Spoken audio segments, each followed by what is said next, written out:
Welcome to episode 55 of the Rebel Army podcast, the official podcast from Cork City Football Club.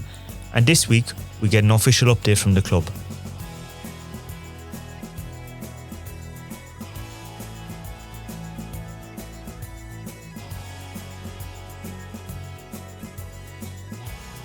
Back with another episode of the podcast. It's a bit different this week.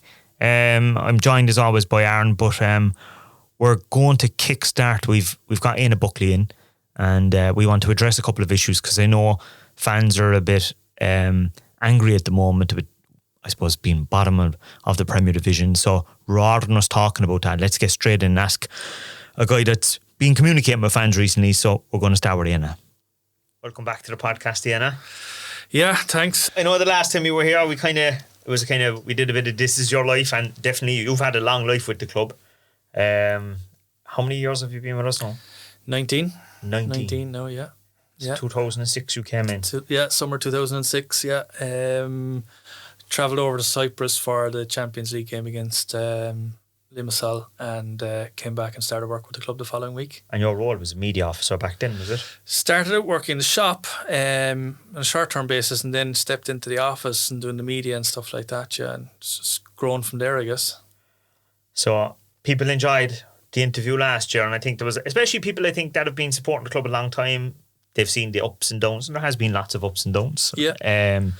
Lots of different people in charge of the club as well over that period, including the likes of Forrest, Arcadia, Brian Lennox. You know, there's been lots of changes. Yeah. And I suppose it's the nature of football that with all the highs, there can be lows. And I suppose at the moment, it's definitely a big low for the club. Yeah, and I suppose, look, to be honest with you, I think a lot of people who know me would know, like, I'm not much of a one for doing interviews and stuff like that. I'm more of the sort of keep my head down, do my job kind of person. That's kind of my style, to be honest with you. But you're always seen kind of around in the background, but never in the front of the camera. Operate in the shadows, yeah. But no, I think, look, I did say I'd come back in. Didn't want to be in this kind of situation, these circumstances, but I think it's important as well. I know there's a lot of frustration out there. There's a lot of anger out there. I think it's important that that's acknowledged. I think it's important that people hear that we're not sitting out in Bishopstown twiddling our thumbs. Like, we're all hurting as well. And what is the general feeling right now? I summarise it, to be honest with you. I sat down maybe a couple of hours ago. A couple of days a week I'll maybe pop out when I'm having a coffee in the morning or whatever and just watch training for 10 or 15 minutes. Yeah. I think it's, the size of the club, the organisation, you pop into the club shop one day, you pop out and watch training another day. Like, you need to be around and get a feel for what's going on to keep your finger on the pulse of what is going on. And I sat down to watch a little bit of training earlier for 10 or 15 minutes and got talking to a couple of players who were sitting the session out because of injury. And one of the first things that one of them said to me is, we haven't thrown the towel in here at all. Like, we're fighting. We want to get out of this situation, and that's from the horse's mouth, and that's not just from the dressing room, from the players. And I know Ger has said it, and he's probably said it in a number of interviews, and there's an element as well when people hear the same thing over and over again, but nothing changes. They tune out, which I get. But like, we're all desperately trying to put this right. We're all desperately trying to fix this. I'm not being funny. If we didn't believe that we could get out of this, well, then there's no point in me sitting here. There was no point in me coming into work yesterday morning. You just can't throw your hands at it and say, yeah, we're done. Like, you have to believe there's a way out of it, and you have to believe that you can get out of it. And until that's mathematically impossible, like, I know nobody's going to stop trying. So yeah, look, it's hard at the moment. It's horrible at the moment, but we can't undo it. It's where we are. There's obviously a lot of anger from fans, and I suppose that has been building over the last couple of weeks. Friday probably being the worst, I'd imagine. Yeah. I see a lot of people saying over the last couple of weeks, like you just said there, I think there's more to it than that, to be honest with you. I think, like, if you go back to 2017, we win the double and everyone's going, brilliant, we're going to kick on here. And obviously, one reason or another, you know, it didn't happen. And, you know, 2018, I think we finished second and all the rest of it. We got to another cup final. Yeah. I suppose the wheels fell off the following year. Yeah, the wheels came off the following year. And, you know, 2020 was really, really strange because obviously we got relegated in 2020, but it was behind closed doors with COVID. So, like, and it didn't hurt as much, maybe. It didn't, no. There was so much else going on. Like, you couldn't walk more than 2 kilometres down the road from your house, you know. Like, and it was nearly a year without fixtures, there was as in fans couldn't go. Like, you know, and then, like, it's been a little bit of a roller coaster ever since. But I suppose, I think, as you say, like, obviously anger has built over the last few weeks, absolutely. But I think it kind of goes back to, I think there's still a bit of shock there, kind of, it just, you know, that sudden hard fall from being at the top. And, you know, I think as well, and I'm probably guilty of it myself as well, you know, when you get relegated in 2020 and you're like, okay, grand, look, feck it, we'll do a year in the first division and then we'll be back up and then give it a year or two, we'll be back competing again, and then you get relegated again and then again, and it's just like, it just feels like we're stuck in this spiral at the moment that every time you think you're coming good, there's another blow, and that's really, really hard to take, you know. I mean, I've been, as you say, look, we spoke about it at the start, you know, with the club 19 years, and like, we've had an examinership, an administration, liquidation, another very close call. Like, there's been a lot of really, really bad moments, and, you know, go back to 2009 where people weren't getting paid and all that kind of stuff. And I suppose this is as hard as it's ever been, and it kind of sounds crazy because, like, you know, everybody's getting paid and, you know, there's none of that kind of existential threat to the club that there was in so there's no worries about that, because like, from a business point of view at the moment, I'm looking, and I'm sure you've had budgets at the start of the season, and you, like, especially you kick off the season, it was over 5,000 people at the first match, and then it's kind of dropped down to kind of on average around 2, just over 2 maybe, the last kind of couple of games.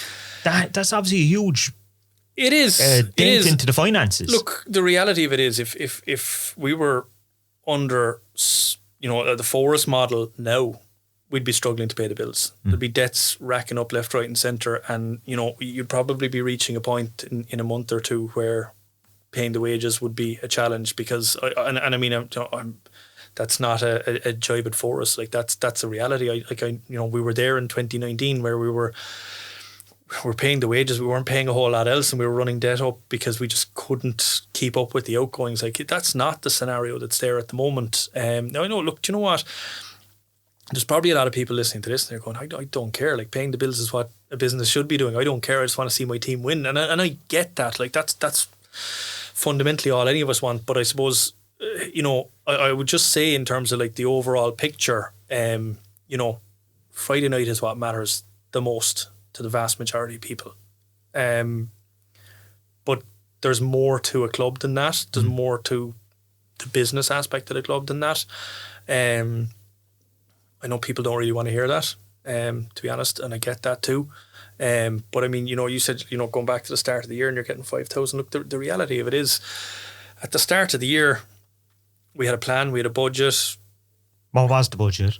Like, in terms of attendance wise, what were you looking at? I think we were looking at an average of around 4,000. I think we're now at an average of about 3.5, I think, over the course of the season. So it's obviously down. And look, because it was staying around the 4 kind of in the early months. It was. But look, I think, you know, like, we did, you know, we had a budget, you know, we signed a squad, all the rest of it, and, you know, there was nobody at the club, nobody who would have seen us being in the position that we're in now. You know, possibly some people might have felt, you know, yeah, okay, there'll be 3 or 4 teams around the bottom and we might be scrapping with them at various points in the season.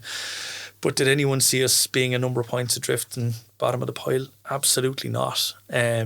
You know, and I think everybody in the club, you know, right the way through, from the players, management, the admin staff, the ownership, everybody was of the view that we would be competitive this season with the squad we put together. Now, clearly that hasn't happened. You You know, I could sit here and I could talk about how we were decimated with injuries and, you know, nearly your entire front four wiped out in the first couple of games for various periods of time. There's been numerous blows. You talk about decisions that have gone against you. You talk about, there are so many reasons. But again, that's not something people want to hear. What people want to hear is, we're going to find a way out of this and we're going to win football matches. That's ultimately what people care about, and what people want to hear. And, you know, again, I can't sit here and say, yeah, we're going to start winning football matches tomorrow morning and everything's going to be fine. That's not within my gift. If it was, I'd have done it in the morning, you know. But the only thing I can say to people is that every single person outside there is doing everything within our power. We are all trying. We're all giving it everything. This is consuming all of us, you know, like weekends ruined, weekends spent on the phone, weekends not sleeping, you know, because it's taken over our lives. Like, it's always such a massive part of your life, but particularly when it's going like this, it just takes over. And are people coming up to you? Are people approaching you outside of here? Oh yeah, you know, like doing your shopping or out on the road or whatever, and people kind of venting frustration? No, look, people are good, to be fair, in general. You know, I wouldn't say there's been any kind of negative experience like that. Have the players faced it, or do you know? Not that I know of. Look, it's probably happened. Like, there's nothing that I'm aware of. Like, you know, within the ground, yeah, absolutely. I think, you know, there's a general air of frustration and grievance or whatever. And, you know, again, obviously, there's plenty of stuff online if you want to go and read that. And, you know, but in terms of, like, have I had anyone walk up to me in the street and give me an earful? No. I've had people come up to me in the street and say, you know, keep the faith, it'll get better. I've had some really good, you know, lovely messages from people kind of just saying, look, you know, we know you're all trying, all the rest of it, but it's just really, really difficult. And, you know, I feel for Ger, I feel for the players, I feel for Dermot, I feel for the fans, I feel for everybody, because, you know, this is hurting all of us. It really is. Like, it's a horrible, horrible position to be in. But we can't undo it. It's where we are. So we just need to try and find a way out of it. So there was a lot of talk about lack of communication between fans and the club. You've tried to rectify that over the last couple of weeks. Yeah. Look, again, I think there's an element to which winning football matches makes pretty much every problem go away. But at the same time, you know, we have taken feedback on board. So obviously you had the Drogheda game, and, you know, people were fairly vocal at the Drogheda game. We had a conversation and we said, look, people obviously have stuff they want to get off their chest and we should do something to facilitate that. And obviously it was a quick turnaround. We played Drogheda on the Monday, we played Pats on the Friday. So before the game on Friday, myself and Dermot met with you know, a group of people who I suppose were kind of hastily put together, representing and how did different you pick groups. So Owen McCarthy, who's our supporter liaison officer, I think reached out to kind of the various groups that would be in the shed, and I suppose obviously the shed was kind of where the displeasure was being aired. Yes. So I suppose we kind of went to the source there, and Owen would have reached out to, I think, you know, the different groups of people who he'd know, and, you know, asked each of them to put a few people forward. So I suppose, you know, it was nothing formal in that sense. Like, it was just very much a case of, right, you know, reaching out through people and saying, look, you know, can each of these groups put a few people forward? And look, we went and we had a meeting, and, you know, I said it to people at the start of the meeting, listen, you know, I'm not under any illusions here. Like, this meeting isn't going to end with us all walking out the door holding hands. Like, it was it wasn't going to fix things, but it was a start. We've obviously then met Forrest last Tuesday, so I suppose again under the agreement between Dermot and Forrest as part of the sale of the club, Dermot's committed to having himself or his representative meet with Forrest once a quarter with the Forrest board. So Dermot and I met them last Tuesday. They obviously released the minutes to their members, I think it was on Friday, and then there was an executive summary that they put out for wider circulation. I have some of the points that were put out to the public. To date, Dermot's invested 1.4 million. Yeah. Yeah, I think the simple reality of it is the cost of running a League of Ireland football club has increased massively in the last few years. And again, we had some amazing days under Forrest. We won a double. Obviously, things got very difficult not long after that. But just like, I'd have a good idea probably of, kind of the average wage budgets around the league and, just the general cost, whether it's your buses or your security or whatever. And even like we're on a call with the FAI a couple of weeks ago, and a figure was thrown out as to what the average wage is of a Premier Division player now compared with a few years ago. And like, just the increases are... Has it gone up a good bit? Yeah, it's gone up a lot. It's gone up an awful lot. And that's not... that's not to say that shouldn't have happened, I think. I suppose the crowds have gone up, in our case. Maybe not so much, but up the country they have, definitely. Yeah. But I suppose, you also have the fact that, you've more academy teams. Most clubs have a women's team, women's 17s, women's 19s, your boys' academy teams. All those other aspects to a club. Clubs are a lot bigger than they were, certainly 10, 15 years ago, but even than 3 or 4 years ago. They're an awful lot more expensive to run. There's an awful lot more to running a League of Ireland club now than there was probably in the past, and it's far, far, far more expensive. So look, obviously Dermot has invested, and like again, for me, the figure 1.4 million, right? You look at it and whatever, and it's not just about money. Obviously, if that 1.4 million wasn't there, it wouldn't be a pretty picture necessarily. But it's not just about money. I think, what I've seen firsthand is someone who's invested themselves emotionally in the club, someone who's invested their time in the club. He's not a Cork man, so like that's the first thing they always say. I'm just thinking, this is the stuff that I hear. This is I suppose that was something that was thrown out in one of the supporter meetings. Was you're not from Cork, and I kind of said, well, I said it's not his fault. Like, we're not all lucky enough to be born in Cork, are we? That's true. But I mean, listen, the simple reality of it is, right? Look, I started going to games in the mid 90s. Remember Aaron saying, like, Aaron, you started going 2005, I think that league winning game was your first game. Stephen, you started going even before I did. Like, we all have a different story in terms of when we came to the party, and when we became part. Why we came, exactly. I can only judge somebody on what I see in front of me. It's very easy to turn around and go, oh, you're not from here, or you've only been following this club for 3 years or involved in this club for 3 years. Like, at the end of the day, those are, like, if you want to say an accident of birth or whatever, that somebody wasn't born somewhere or somebody doesn't have a longer association with something, like, that's not something you can change.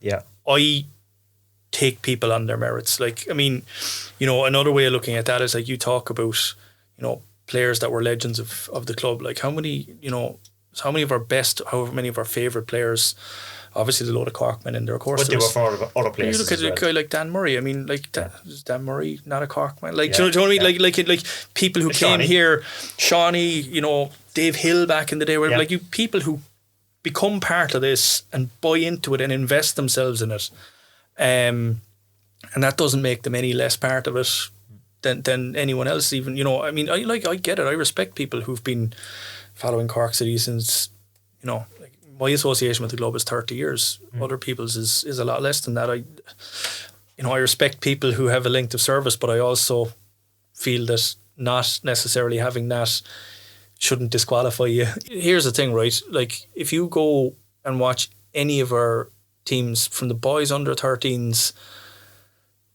to the women's senior team, from the girls under 17s up to the men's senior team, and everyone in between, like, if there's a home game in Turner's Cross on Friday, Dermot will be there. If there's a home game in Turner's Cross on Saturday, or an away game in Dublin or wherever on the Saturday for the women's team, Dermot will be there. If the women's team are playing at 5 o'clock in Turner's Cross on a Saturday, he's probably going to be at an academy game in Bishopstown at 2 o'clock. Yeah. Like, if that's not investing yourself in the thing, I don't know what is. And I suppose, again, as I said, I think, this is not just about a financial investment. It's an emotional investment. It's a time investment. This is not like Arcadia. This isn't some fella sitting in London wiring money over every quarter. Which was the case. And there is, or not wiring money, as the case may have been. There's other clubs around the country that would have investors in a similar mould. I'm not saying the same thing is going to happen to them, but they'd have people who are never at a game, they're living somewhere else, and it's just an investment. Yeah. Whereas Dermot is investing his time as well. He's invested his time, he's invested his money, he's invested emotionally, and it's probably making this an awful lot harder for him, to be honest with you. Like, if he was sitting behind an office desk in New York and just looking at the bottom line, it'd probably be a lot easier for him to, you know, do the Roman Emperor thumbs up or thumbs down kind of scenario. But like, he's invested in this, and that makes it really, really difficult for him and for all of us who, you know, desperately want to turn this around and desperately want this club to succeed. Without that 1.4 million, I presume the club is making a loss. Well, yeah, I mean that's effectively it. Is the club is, you know, is losing that amount of money basically. Yeah. So that's he's basically subsidising. Yeah. The running of the club. That's it exactly. Yeah. You know, that's the scenario where, you know, like if you pull that away, then the club isn't washing its face and it runs into trouble very, very quickly, and which has happened many a time before. It has. And again, I go back to, right, if I rewind 25 years to my late teens standing in the shed, I probably don't care that the bills are getting paid, because that's not what I'm there for. I just want to see my team win, and I absolutely get that as well. You know, that's the be all and end all for a lot of people, and you know, and obviously back then, the club has always been a business, but back then it was more of a part-time operation. If we think 25 years ago, you know, going back to even the late 90s or whatever, most of those lads had other jobs as well. You had the odd player that was brought up. But I mean, even, you know, going back on the academy teams, like, you know, back then you had your men's senior team, and then you would have had your 17s and 18s playing in the Cork Youth League. That was it. Like, you know, now you've got 5 boys academy teams, 2 girls academy teams, your women's senior team, your amputee team, your Down syndrome futsal team. Like, it's a massive beast now, as opposed to a small operation that it probably was then. And all these things cost a lot of money. And there's obviously other ways of, the club has been making money in other ways then as well. I mean, the success of the kids camps, those type of, the weekly academy type of thing, and obviously, you know, doing our own merchandise and that kind of stuff. So, you know, there's other ways. Oh, listen, there's an awful lot. Like, if you were to, I suppose, park the idea of park the football talk for a second and just say, right, look, we're going to look at this as a business and only a business. There's an awful lot of elements are doing really, really well. The merchandise, the academy teams, I think are doing very well, boys and girls. There's some really good stuff going on in the community. Commercially, things are going quite well. You know, so there are a lot of aspects to it. But again, and I know at the risk of repeating myself, for a lot of people, that none of that matters. It's just, I want to go on Friday night and I want to walk out of Turner's Cross at 20 to 10 with a smile on my face. And I get that. I want to walk out of Turner's Cross on a Friday night with a smile on my face as well. And it absolutely kills you when it doesn't happen. So a lot of the supporters are the same, and, you know, they're looking for more engagement with the club, and that was another point that was made, was that the club is committed to increase opportunities for, I suppose, supporter engagement with ownership in the club management. So what does that actually mean?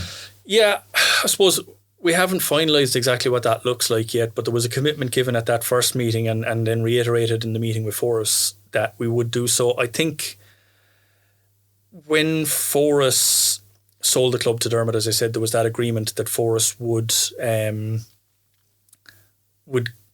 Dermot or his representative would meet the Forres members once a year and would meet the Forres board quarterly. And we've done that.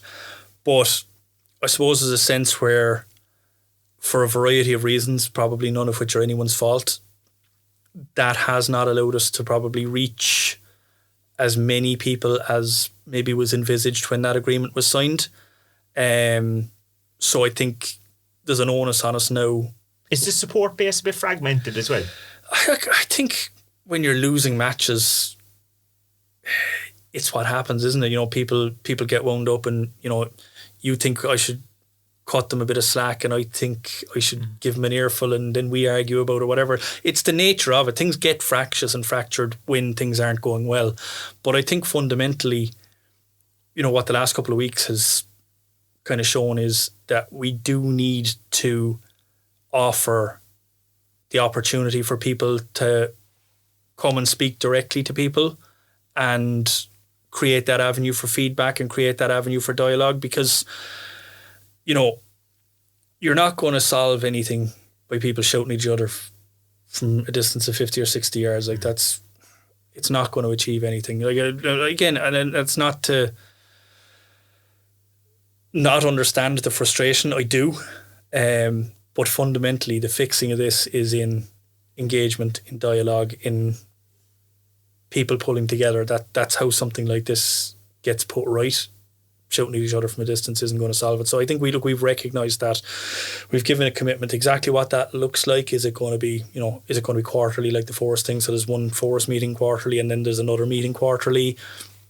Is it a bit different? I don't know. I suppose it's in the infancy of that conversation, and obviously things are so tense and so fluid right now. You know, we haven't nailed down exactly what that looks like, but the commitment has been given. And obviously, you know, again, it goes without saying, but I mean, like, we're all walking around Turner's Cross on a Friday night now.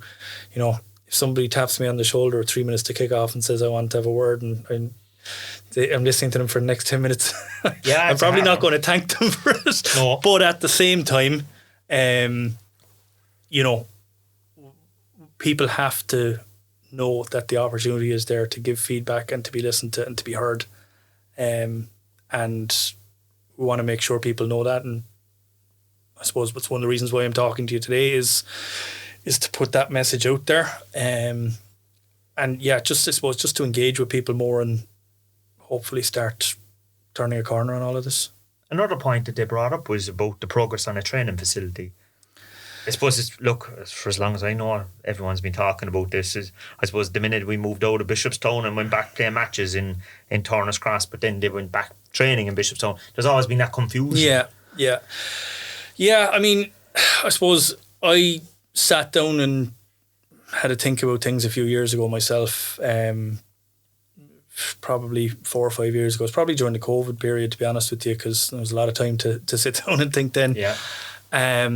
I was thinking about, you know, where would I like the club to be?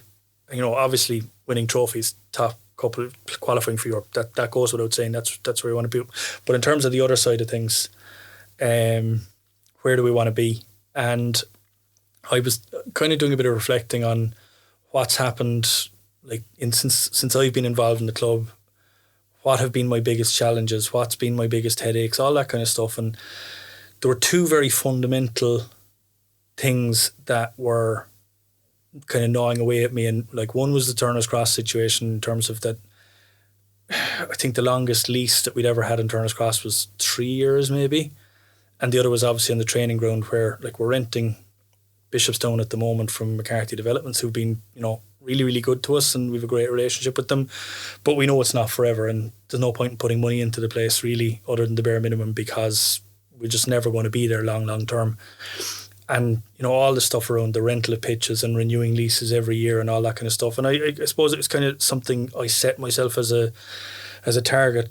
You know, again, I'm with the club, 19 years. I'd like to think I maybe have the same again in me or whatever, but whoever comes after me, I'd like them not to have the same problems that I had. So I kind of put my mind to it that those were things that I wanted to address. We obviously got a 20-year agreement with Turner's Cross a few years ago, which was brilliant. It gave us real security of tenure. It's opened up a new chapter in terms of our relationship with the MFA. And look, again, we don't always agree on everything, and there'll be ups and there'll be downs. There'll be like in any relationship, but I suppose it opened up the avenue to start talking about what are we going to do long term here. What's the ground development going to look like? And look, at the end of the day, it's their ground. it's their choice. But for the first time since I've been involved, it's given us that long-term stability there, and it's also given us, I suppose, a role in being part of the discussion about long-term development of the ground. So that was a huge one. And the other one was the training ground. So obviously, look, we all know the Glanmire thing was supposed to happen, didn't happen. There's been a lot of work put in the background. I know when we met Forus in, I think it was January, we were confident at that point that we were close to an announcement about next steps. We haven't got there yet. I think we're working on stuff in the background that I think will come to fruition. It's probably taken a bit longer than we would have liked. There's stuff going on in the background and there's other parties involved. So obviously, we can't come out unilaterally and announce this is happening without everything being, T's crossed and I's dotted.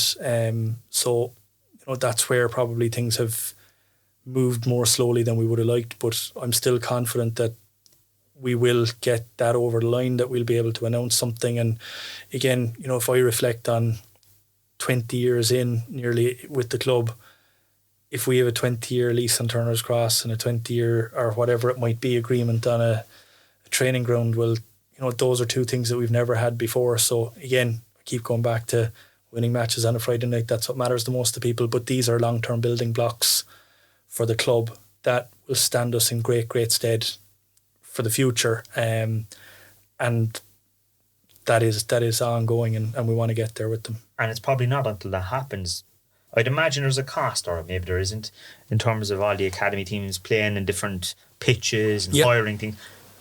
Do you have to hire those? Like you have to pay other clubs for the facility? Yeah, 100%. There's a lot of money spent on that. And it's not just money either, to be honest with you. It's time. And, you're, for example, you're renting pitches for pre-season training for a team or for a match, and there's a downpour and the club brings you and says, sorry, we're closing the pitch, and bloody hell, where are we going to train? And you're scrambling to try and find half an all-weather when the rest of Cork is scrambling to try and find a half all-weather as well. So, it's those kind of things. Like, it's not just about the money, it's about the time that it costs. And also, what we'd like to have is we'd like to have a scenario where, for example, you look at, all the academy teams that we have, some of them might only get to play in Bishopstown once or twice in the season, because you have 3 or 4 teams playing on the same day, and obviously the older age groups get priority and all that kind of stuff. So you might play for the under 13 team, and you might only come to Bishopstown to sign your registration form, and you mightn't be there again for 3 or 4 months. So how do you feel part of it? You know what I mean? So like it's bigger picture. It's not just money. It's not just time. It's about cohesion. It's about bringing the whole thing together. It's about everybody being on the same side, part of the same thing. And it's also about attracting young talent, I presume. Yeah. And look, again, like I think, our academy is, it's one of the best in the country, if not the best. Liam Carney's doing an unbelievable job. You see the players that are coming through, and but he's doing all of that whilst facilities and resources are at a premium. Imagine what he could do if we could, if we could nip some of those problems in the bud and give him an even better platform from which to work with. And actually, staying on that, are 5 of the players about to sign professional contracts? Because that was in the point that was made as well at the meeting. Yeah, well, or 5 academy players. Not necessarily about to sign, I suppose. We've kind of given the green light for them to be offered. Just because you offer a contract doesn't always mean. Just because you offer a contract doesn't mean it'll be accepted necessarily. I think obviously people would have seen David Dunn joining Monaco a couple of weeks ago, and obviously we mentioned in the press release we offered David a professional contract a number of months ago, and obviously they have to turn 16 before they're offered that, is it?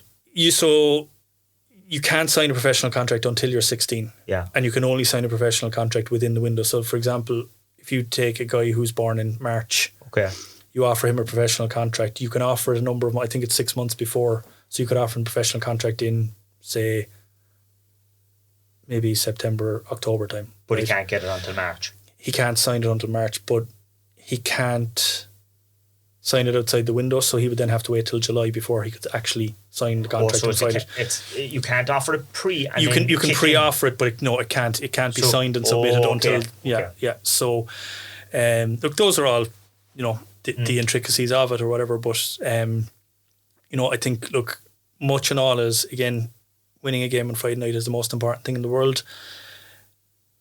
There are other aspects to the club. There are other facets to the club, and what we're trying to do here is build for the long term. Like I've spoken just there about the training facilities. You mentioned there the idea of putting academy players on long term contracts. These are all building blocks for the club, and much and all as we're all utterly fed up of losing football matches at first team level.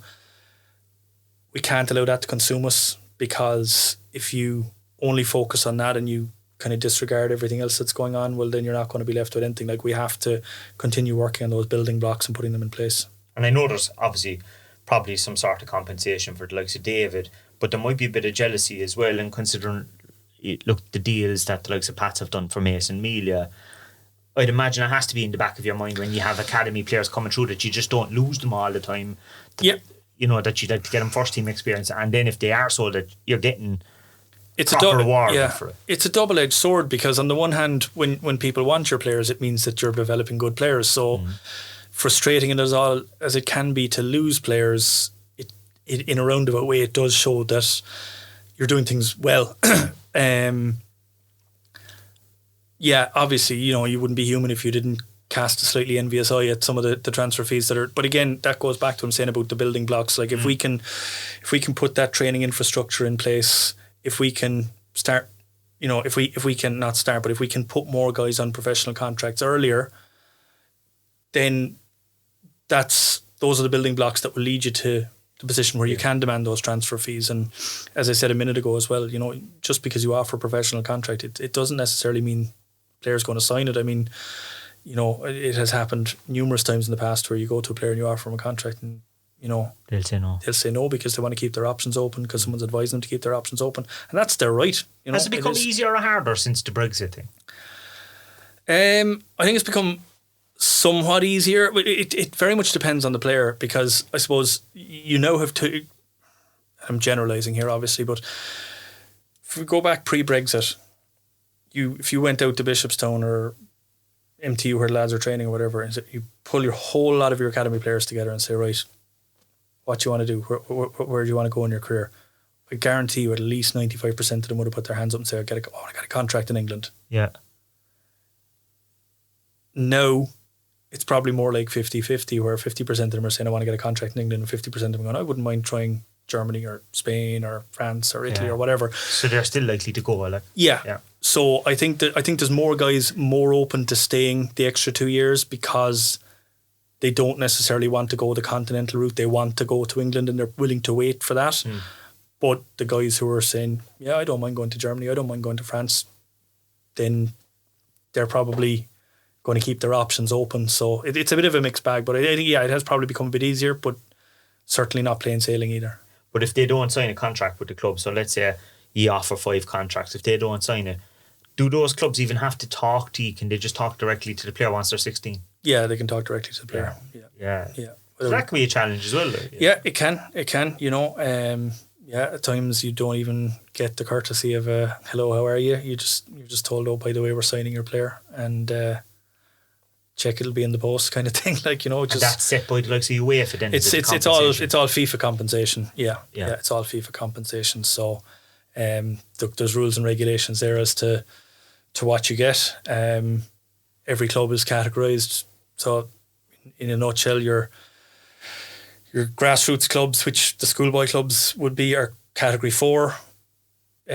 First division clubs in the League of Ireland are category 3. Premier Division clubs are category 2, and then category 1 would be the likes of your Premier League clubs, etc., and some of the bigger clubs in the bigger leagues around Europe.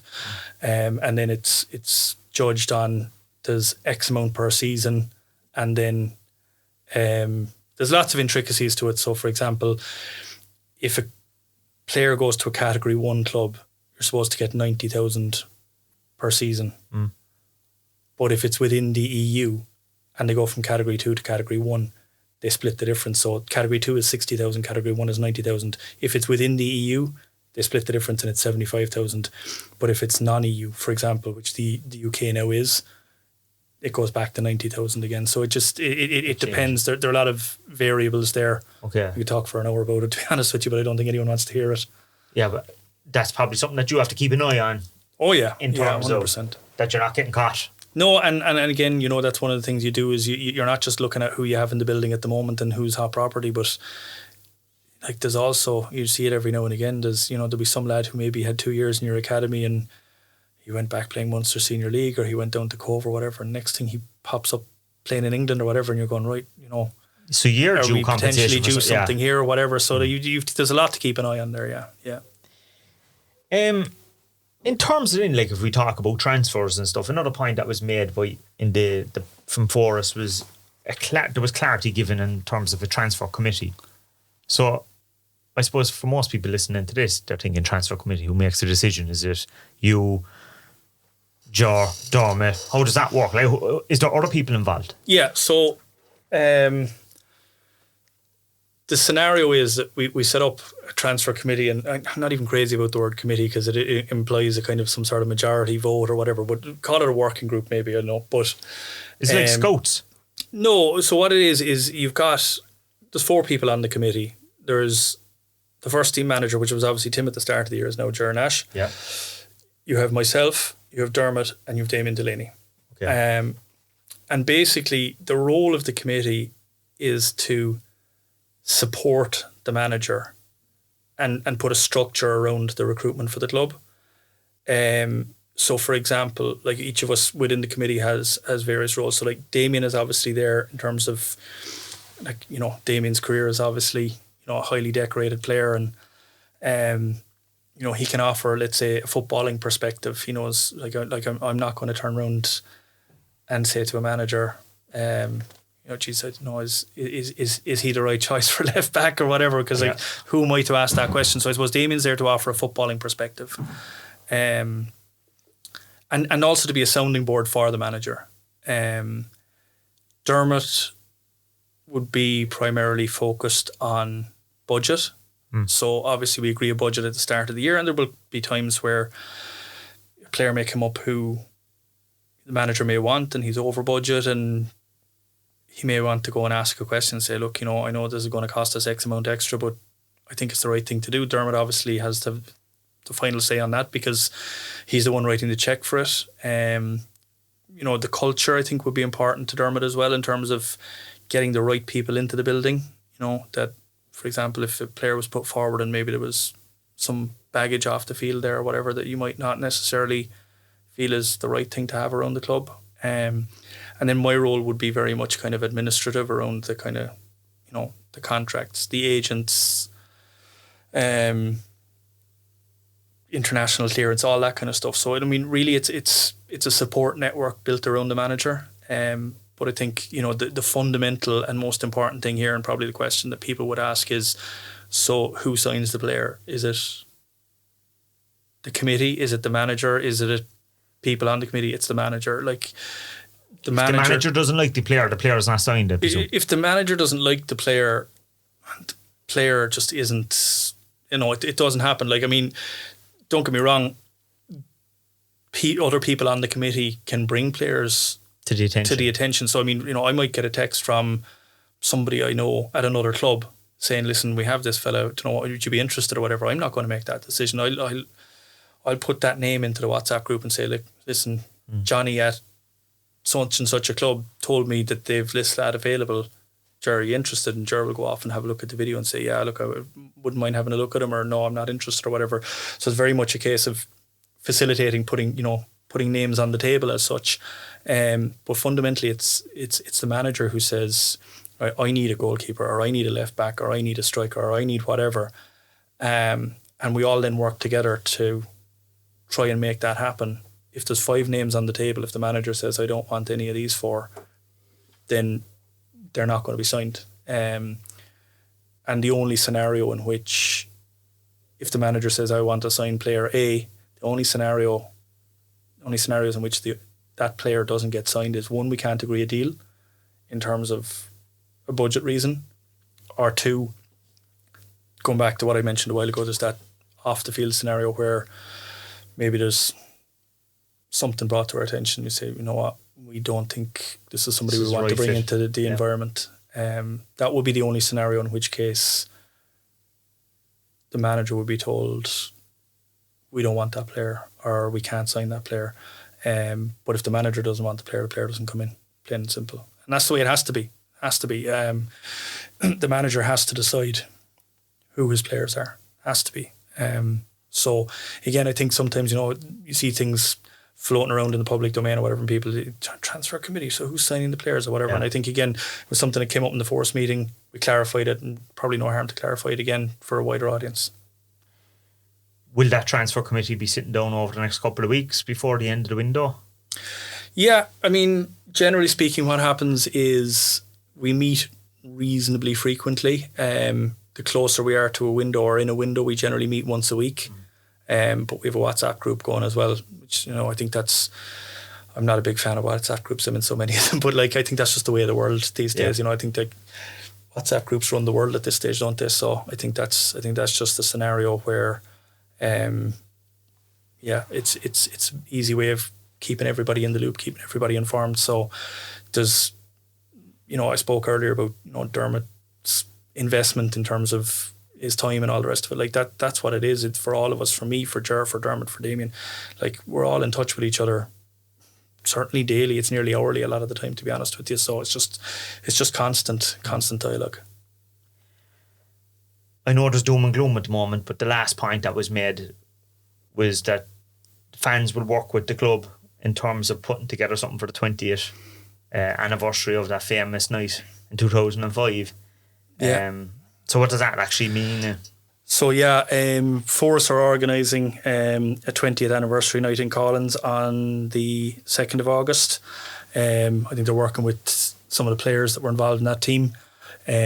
So they obviously told us about the event that they're organising, and they basically asked the club whether we'd like to be part of it, whether we'd like to play a role in it, and obviously we were very enthusiastic about that. So I suppose really for us as a club, it's about supporting what Forest are doing, maybe helping them promote it, getting the players along to we're at home to Galway the night before, getting the players along to the game, those of them that are around for the game the night before, maybe doing a bit in the programme, that kind of stuff. So it's really, I suppose it's a Forest gig, but it's, they just brought it forward in terms of asking if we'd be willing to row in behind it and help and support it, and we're only too happy to do that. So I suppose, look, we've dealt on all the different points and stuff like that. Is there anything else you'd kind of like to add? Like there's fans listening right now, and obviously last Friday night wasn't pretty in Waterford. Is there anything that you'd like to say to them? I hear you, I feel you. I was thinking back, I remember going over to watch us play Metalurgs Liepāja in Latvia back in 2001, I think it was. Travelled all the way over there, and we got a player sent off after about half an hour. We travelled planes, trains and automobiles, spent 2.5 days travelling across Europe, get a player sent off after 25 minutes and lose a game to a bloody awful team. And I remember being absolutely fuming the whole way back, just absolutely sick when I travelled all the way and sent off after 20 minutes. And so I get it. I do. I get it. I get how pissed off people are. And going back to what I said earlier, I know it's not just the last few weeks. I know it's just we were on top of the pile 8 years ago, and now we're not. And I know it hurts. I know there's fellas taking a ribbing from other lads at work, or friends on Facebook, and they're getting tagged and stuff or whatever. I get it. It hurts. But I think it's also important to say as well that, there are ways to channel that emotion. Obviously, we had a handful of people who came on the pitch the other night. Obviously, that's just not on. It can't be allowed. It won't be allowed, because at the end of the day, there are very, very heavy sanctions in place for clubs if supporters get onto the pitch. I know people might have done it with the intention of just venting, but if you're a player, whether one of our players, but more so opposition players, and you see people coming onto the pitch and they're angry, you've a right not to be put in that position. And it's something that players feel very strongly about. I know the Players Union feel very strongly about. The FAI and disciplinary committees and all that feel very strongly about. So while I understand the frustration, there has to be a way of channeling it. There's lines that can't be crossed. At going on the pitch, that's getting personal with people, in terms of, again, like, somebody wants to come up to me and tell me that they don't think I'm doing a good job, I'll take it on the chin. If somebody walks up to me and calls me a this or a that, it's a different story. It's a different story. So I think, again, nobody's telling anybody they can't be angry. Nobody's telling anybody they can't vent their frustration. But I think it's just all important that we all recognise that there are lines there that shouldn't be crossed and that can't be crossed. But I think more than that is, I go back over, nearly 30 years around this club as a young fella going to games, then getting involved in supporters clubs and working for the club. And I think I've been around for the best of times, I've been around for the worst of times. And when this club is at its best is when everybody's pulling in the same direction. It's us against the world. We're in a really, really horrible spot right now. We have obviously got a cup game on Saturday, followed by the women's game. I think, do you know what? It's something different. It's a different atmosphere, a different vibe. First time we've ever played back-to-back double-header games in Turner's Cross. It's something different. And then the following week against Sligo, that game has taken on massive significance. If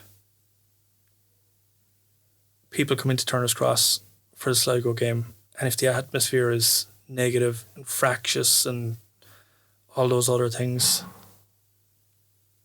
it's not going to help. It's just not going to help. Get behind the lads is what you're saying.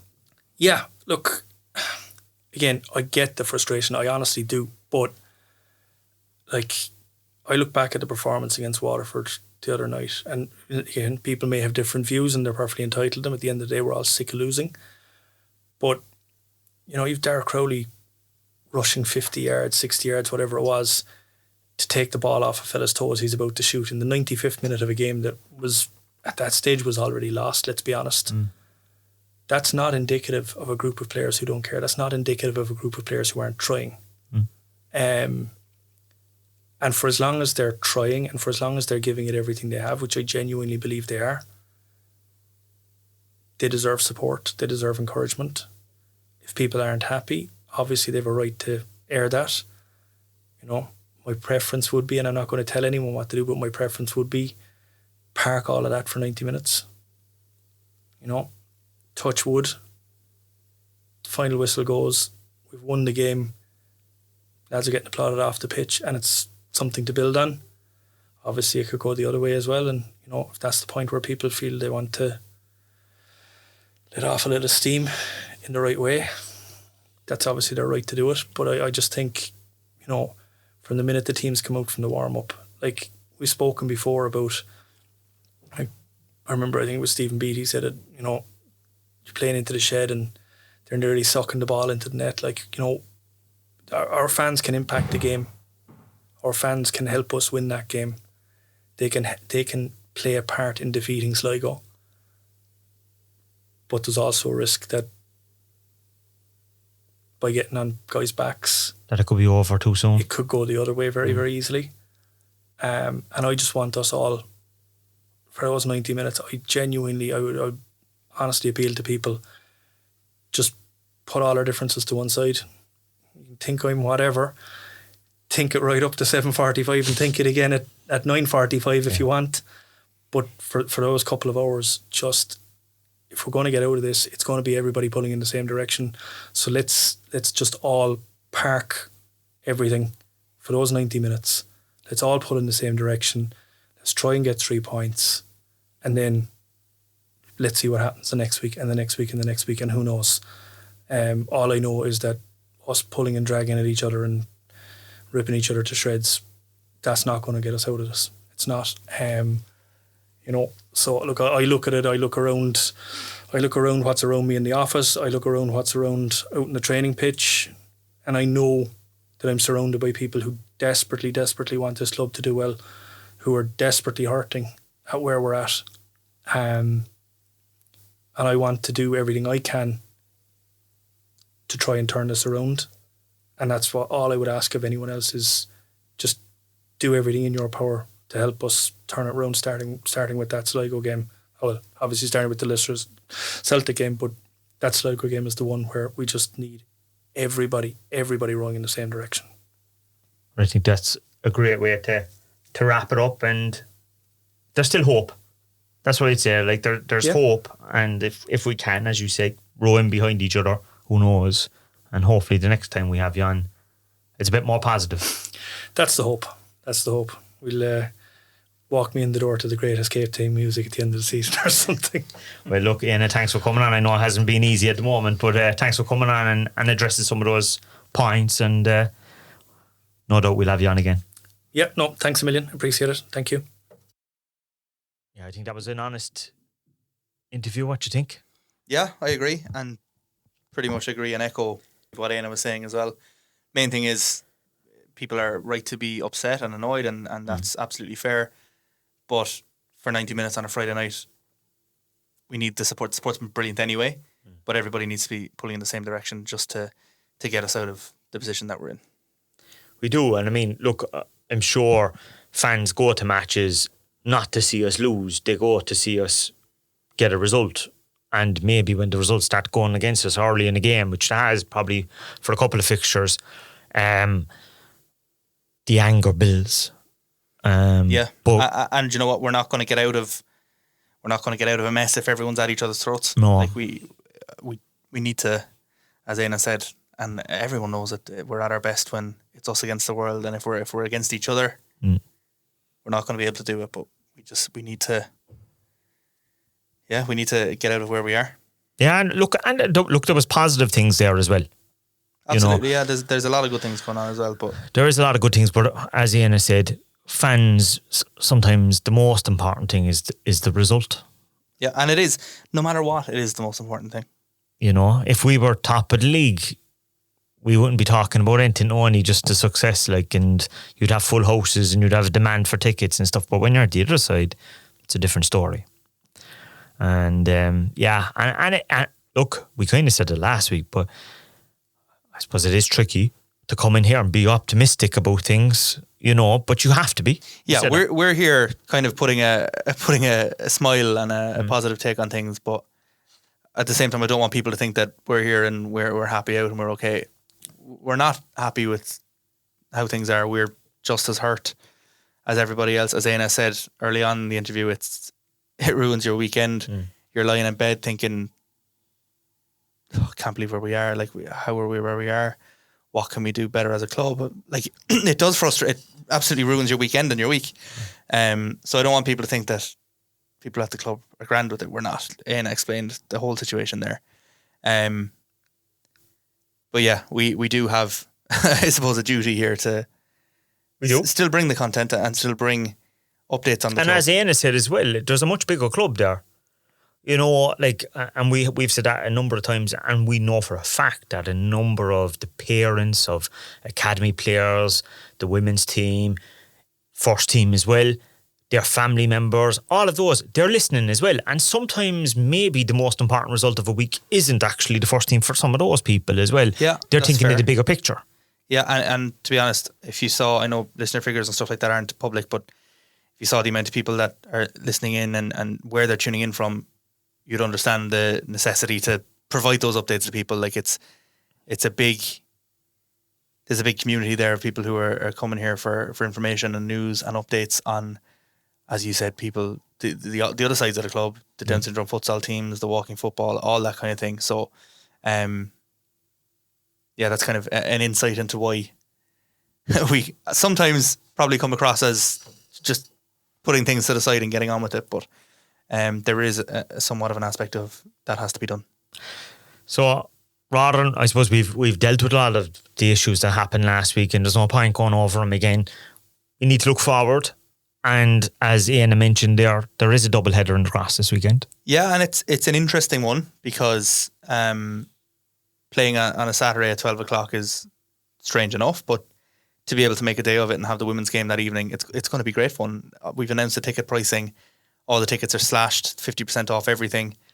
And if you get your ticket for the men's game against Leicester Celtic, that also gets you access to the women's game. So it's going to be a nice day out. 2 games at Turner's Cross isn't something that people do regularly. I know there's local finals on the same day, but in a Cork City sense, it's not something that happens and comes along regularly. So it's going to be an interesting one. Obviously, we'll all be hoping for 2 good results. Want to kickstart a cup run as well.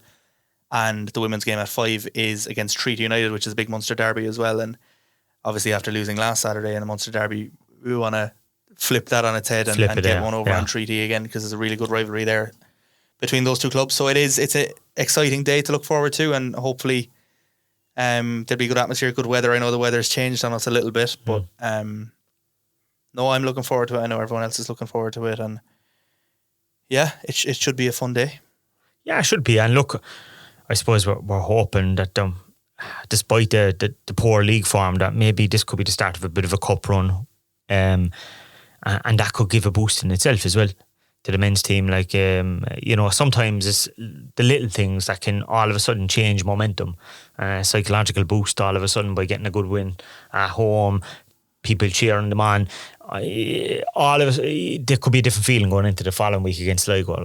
Absolutely, yeah. And just for this weekend, mention the tickets. They're on sale from the usual spots. If you go onto the Cork City website, ccfc.ie, it's there front and centre, or ccfc.ie/tickets takes you straight to the ticketing page, and you can get sorted for those. As Éanna was saying as well, it's great to have the 2 games on Saturday, but the big one is Sligo next week. Sligo. That's the one that... And that ticket package, which we mentioned last week, and I kind of briefly spoke about it there with Éanna as well, that's available right up until next Friday, yeah? Yeah. ccfc.ie/6 match, and that'll take you straight to that. There's no words to stress the importance of that Sligo match next week. Huge. So that's what you'd hear. All roads lead to Turner's Cross. That's what it is. It's crucial. It's become all of a sudden the biggest game of our season, and yeah, we need everybody on the same page. Yeah, we need people to get together and get behind. And speaking of getting behind, I suppose we better wish our friends in Cork GA the best of luck, I suppose, on Sunday as well, as they take on Tipperary in the hurling final. Absolutely, yeah. I've seen a lot of people on social media planning their trip to Dublin on Sunday. So, wish them all the very best. Wish them all the best. And sure, if they want to bring the All-Ireland trophy down to Turner's Cross on Friday, they can, sure. Hopefully. The Liam McCarthy will be on show. But look, I'm sure our own fans, there's a crossover. We've had players crossover definitely before. Hope best of luck to them. And best of luck to our academy. I presume they have matches at the weekend. Full set of matches again this weekend. So on Saturday, the men's under-20s are in Dublin taking on UCD. Women's 17s are in Dublin as well. Shamrock Rovers, Roadstone at 3 o'clock. And then there's a 15s development tournament in Abbottstown. So all the city teams are in Dublin. The academy teams are in Dublin on Saturday. Then on Sunday, the women's 19s are in Waterford, taking on Waterford at 3:30.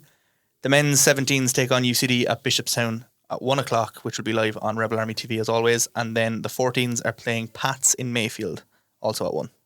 And welcome. I know they've played matches already, but I noticed the pictures gone up over the last couple of days, the official pictures of our new under-13 squad. So congratulations to all those young lads on joining the Cork City family. Brilliant to see, isn't it? Yeah, they've played a couple of friendlies, as you said, the last couple of weekends, but yeah, newest team at the club, so that's brilliant to see. The newest team, and best of luck going forward, guys, and hopefully in a few years some of you will be playing for the first team. Here's hoping. But in the meantime, get down to the Cross on Saturday, get behind the guys. Look, the season's not over yet, and if we can all row in behind each other like what Éanna said, who knows what can happen. Absolutely. And we'll be back next week. See you next week, and see you at the Cross.